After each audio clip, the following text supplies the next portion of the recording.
नमस्ते दोस्तों। बात करते हैं प्रधानमंत्री नरेंद्र मोदी ने जिस तरह से राष्ट्र के नाम संबोधन में 20 लाख करोड़ रुपए के जो आर्थिक पैकेज की जो घोषणा करी थी और जिसको लेकर कि निर्मला सीतारमन जो है हमारी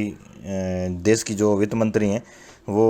लगातार प्रेस कॉन्फ्रेंस करके और उस जो 20 लाख करोड़ का जो पैकेज है उसको अलग अलग वर्गों के लिए रोज़ इसका ऐलान कर रही हैं। तो उसमें हालांकि मज़दूर, छोटे किसान, गरीब, कॉरपोरेट, सोशल सेक्टर सभी तरह के लोगों को किसी न किसी तरह की जो राहत दी गई है उसके ऊपर जो राजस्थान के ऊर्जा मंत्री है डॉक्टर बी डी कल्ला वो अपनी बात रख रहे हैं और उन्होंने किस तरह से जो है केंद्र सरकार पे इसको लेके हमला बोला है। उन्होंने कहा मतलब उन्होंने कई मुद्दों के ऊपर केंद्र सरकार को घेरा है, जो कि डॉक्टर कल्ला ने बताया है कि जो राहत पैकेज है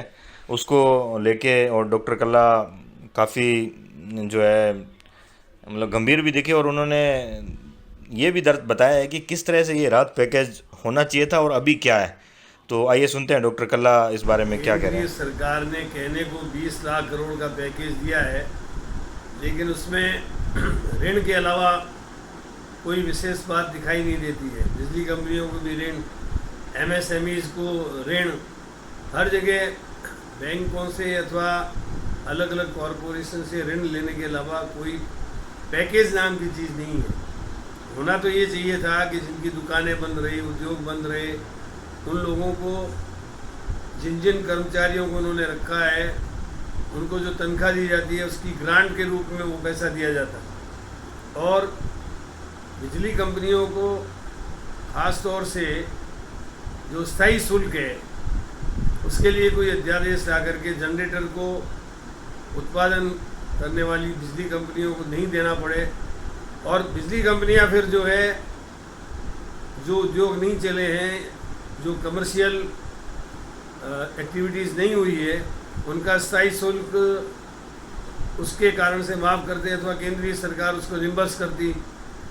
जो दिहाड़ी कर्मचारी हैं, रिक्शे वाले, ठेले वाले, खोमचे वाले, इसी प्रकार से रेडी वाले, इन सबको भी उनके खातों में एक निश्चित राशि जो राहुल गांधी जी ने दी थी न्याय योजना, उस तरीके से उनके खातों में पैसा डालना चाहिए था। जब पैसा लोगों के खातों में आता तो उनकी क्रय शक्ति बढ़ जाती और वे मांग करते, मांग करने पर वस्तुओं का उत्पादन होता और अर्थव्यवस्था जो है वो पटरी पे आ जाती। अब ये ऋणम कृत्वा घृतम पिबेत वाली बात है, ऋण लो और घी खाओ, ये अर्थव्यवस्था के लिए उचित नहीं है। अर्थव्यवस्था में खास तौर से केंद्रीय सरकार को, राज्य सरकारों को भी, क्योंकि राज्य सरकारों की इनकम प्राय शून्य के बराबर हो गई इस लॉकडाउन पीरियड में, इसके कारण उनको भी जीएसटी उनकी जो नहीं आई है उसका पुनर्भरण करना चाहिए, उनको एक अच्छा पैकेज देना चाहिए था। मैं समझता हूँ कि राज्यों को जो 2 महीने का खर्चा हुआ है उनका कोविड को रोकने के लिए, उसका पूरा पुनर्भरण करना चाहिए और ख़ास तौर से गरीब वर्ग को जो है प्रत्यक्ष रूप से, किसान वर्ग को प्रत्यक्ष रूप से सहायता देनी चाहिए।